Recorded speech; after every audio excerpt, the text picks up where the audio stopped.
Naomi Collins had learned to keep her hopes quiet. Hope made your chest light and foolish. Hope made your heart imagine stability you couldn't afford.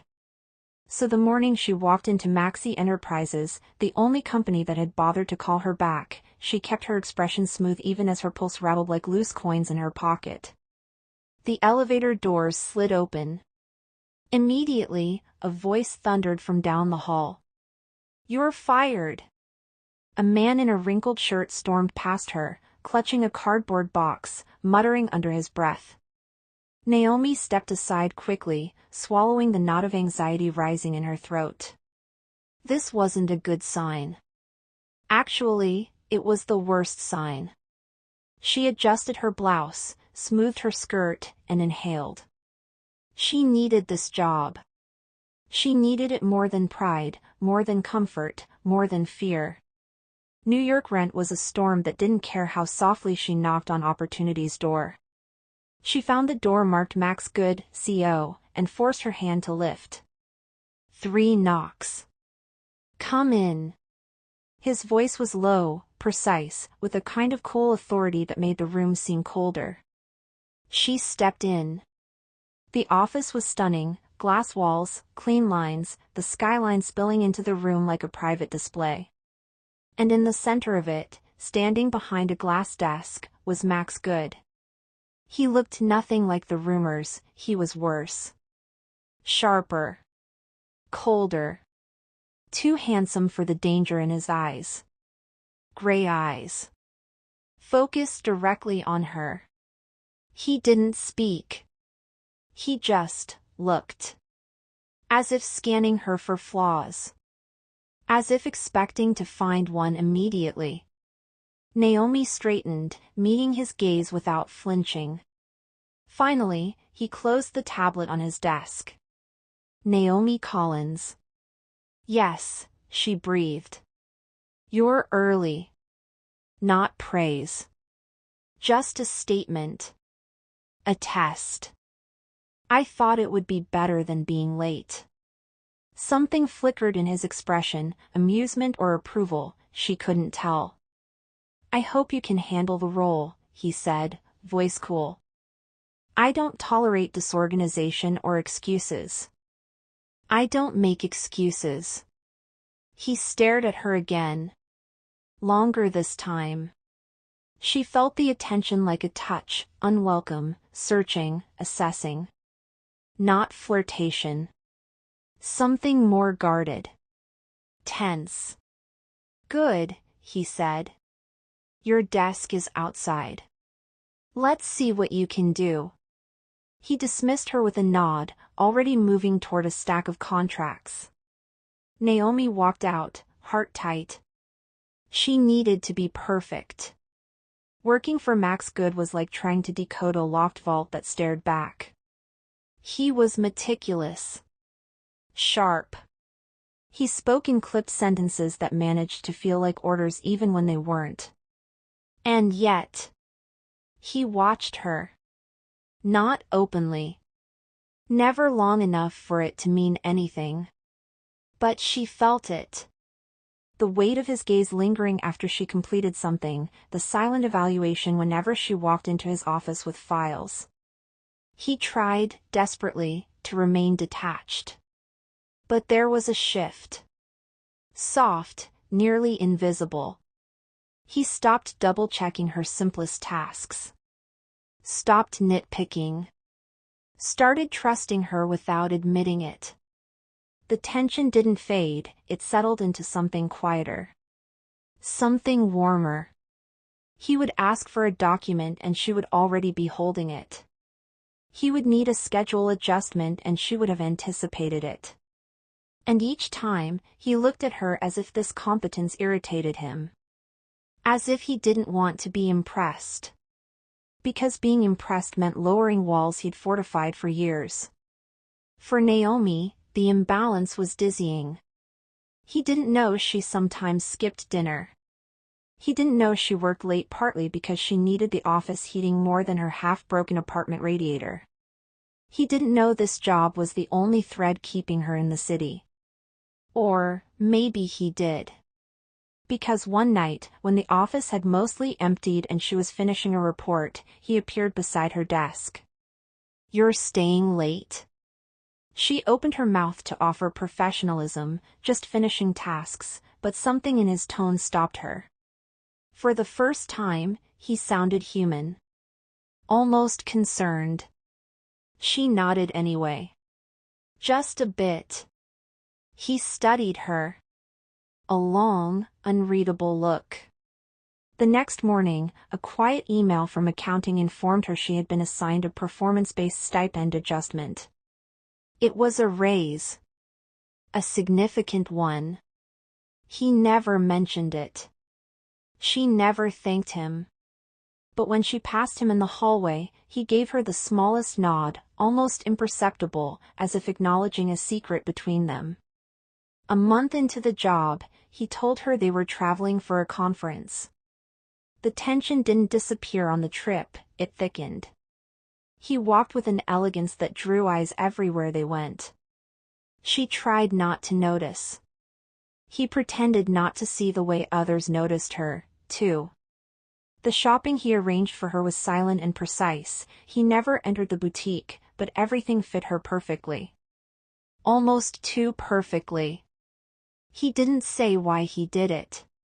She didn't ask. At the investor dinner, she found herself seated beside Adrian Walsh, young, charming, confident. He made her laugh without trying. Max noticed. He didn't look away. Didn't interrupt. Just watched her with attention so quiet it was dangerous. Later, when Adrian approached her again, Max's voice cut clean through the air. "Naomi. We're leaving. Not cold. Not rude. Just, claiming." She followed him out, pulse shaking. She didn't understand him. And she didn't know that he didn't understand himself either. If attraction was a door, he had braced his entire body against it, but it was starting to push back. That night in the city, he allowed one wall to crack. It happened simply, a walk, a conversation too honest, a moment too still. She said something about not belonging in environments like this. His expression changed, real displeasure flickering across it. "You belong anywhere," he said quietly. "You don't see it yet." His voice lacked the usual cool control. It trembled at the edges. She looked up at him, finding something raw where the armor usually sat. A man who had spent years being doubted. Years proving himself. Years being told he wasn't enough until he made himself unavoidable. She saw it. And that recognition softened him in a way nothing else had. He stepped back abruptly, unsettled. That night, she lay awake realizing Max Good was not made of stone. He was made of pressure. Something fragile held too tightly. Something that responded to her in ways he didn't want to admit. And she wasn't sure what scared her more. The distance between them. Or how quickly it was shrinking. Max had always believed emotional control was strength. But the weeks after the conference carved small, undeniable fractures into that belief. Not dramatic cracks, just thin, spreading lines that appeared whenever Naomi looked at him too directly. Or smiled. Or disagreed with him without fear. He didn't know what to do with someone who saw him without flinching. And she did. More than he wanted. More than he was ready for. The shift between them wasn't loud. It never exploded. It unfurled. It showed up in the way she knocked once instead of twice before entering his office. In the way he started asking for her thoughts, not just her compliance. In the way they walked side by side instead of one following the other. But tension remained woven through everything. A fine thread tugging them closer even when they tried to ignore it. The day everything changed began with something small. A misunderstanding. Naomi was laughing, actually laughing, with Adrian Walsh again in the lobby. He dropped by unannounced, claiming he wanted Max's signature but clearly enjoying Naomi's company a bit too much. And Naomi. She liked having a normal conversation with someone. When Max stepped off the elevator and saw them standing too close, his expression didn't change. Not at first. But she saw the shift. The subtle tightening of his jaw. The way his eyes cooled. The quiet way he said, "Ms. Collins. My office. Now." She followed him upstairs, irritation rising. Every time she tried to move on with her life, he stepped in. Every time someone showed her attention, he ended it. He wasn't hers. She wasn't his. So why? The door clicked shut. He didn't turn to her right away. Just stood behind his desk, shoulders tense beneath the crisp white shirt. "You seem to enjoy Walsh's visits," he said finally. Controlled. Flat. But too sharp to be casual. She blinked. "So I can't talk to people now?" "You can talk to whoever you want." A lie. His voice betrayed it. She crossed her arms. Then what exactly was that downstairs? Silence. He hated feeling anything he couldn't name. She was beginning to understand that. "Nothing," he said stiffly. "I simply need you to focus." "Oh, please," she snapped. "You don't want me talking to anyone else and you know it." His eyes flashed.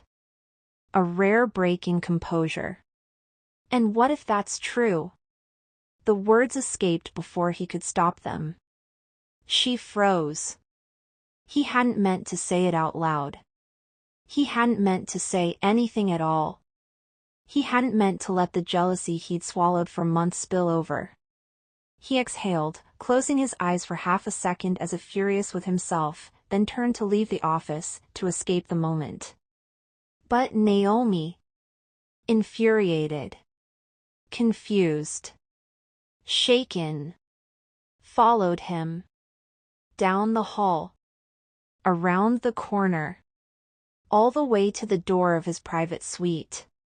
"You can't just walk away after saying something like that," she said, stepping inside before he could shut her out. He turned sharply, eyes storm dark. They stared at each other, breathing too hard, standing too close. "Naomi," he said, low, rough, "you don't understand what you're doing." "Then explain it to me." He looked at her. Really looked at her. And something in him finally cracked. "I don't want you with him," he said quietly. "Or anyone else who thinks they can have you because I was too slow to admit." He stopped. She waited. He swallowed. "I care. More than I intended. More than I should." The confession hung between them, fragile and real. Naomi's breath trembled.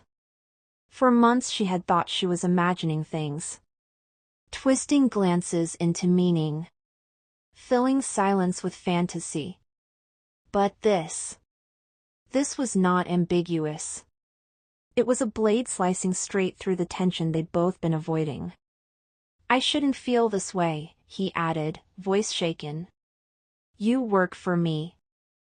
I don't want to make your life complicated." "You already have," she whispered. He flinched. But he didn't step back. "And yet," she continued, softer, "I don't want you to stop." Something unspoken burned through the space between them. He took one step toward her. She didn't move. Another step. Her pulse stuttered. He lifted his hand, slowly, reverently, and touched her cheek as if memorizing something he denied himself too long. Her breath hitched. But instead of kissing her, he pulled back, jaw tight with restraint.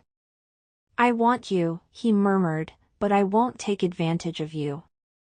A promise. A warning. A self-imposed barrier he was barely clinging to. She moved first. Just a small step. Just enough that their chests nearly brushed. His breath faltered. Max, she whispered, you're not taking advantage of me. His control snapped. His mouth crashed against hers in a kiss that was months of tension finally shattering into heat. Raw. Hungry. Beautifully inevitable. She kissed him back with the same pent-up longing, fingers gripping his shirt, pulling him closer as if anchoring herself. He groaned softly, quiet but vulnerable, like he'd been holding his breath for too long. When they finally broke apart, foreheads touching, he exhaled shakily. I tried so hard not to want this, he admitted. I know, she whispered. Me too. Their relationship didn't become public immediately. But people noticed. The stolen glances. The way he softened around her. How he waited for her at the elevators. How she defended him in meetings without being asked. Still, Naomi worried. About the imbalance. About how people would perceive her. About being accused of using him. And her fear wasn't unfounded. Because at Max's family gathering, it happened. A relative, wealthy, polished, cruel without raising their voice, looked Naomi up and down with a sugary smile. So you're the assistant, they said lightly. How convenient. The implication was sharp. Ugly. Public. Max stiffened, jaw clenching, ready to shut it down. But Naomi stepped forward first. Actually, she said calmly, I'm the woman Max chose because I challenge him, support him, and don't care about his money, just the man he is when no one's watching. The room fell silent. Max's family stared. Max stared hardest of all. Something broke open in him, something he'd kept sealed for years. He stepped beside her, took her hand openly, and said with quiet finality. And that's why she's the only one whose opinion I trust. His relatives went silent, eyes wide. Naomi squeezed his hand. Max's thumb brushed her knuckles, gentle, grateful, vulnerable. Later that night, when they were finally alone, he cupped her face and whispered against her forehead. Thank you. For seeing me. For standing up for me. No one ever has. She looked up at him, heart softening. You don't have to be strong all the time, Max. He kissed her again, slow this time. Not angry. Not desperate. Just full. Full of everything he'd kept silent. Full of everything she had quietly wanted. Full of the future neither of them had expected. When they pulled back, he breathed. I think I'm falling in love with you. Naomi smiled, leaning into him. I already have. The imbalance was gone. The tension had shifted into something steady. And for the first time, Max Good, the man who conquered empires, let himself be held by someone who loved him not for what he owned, but for who he was when the world wasn't looking.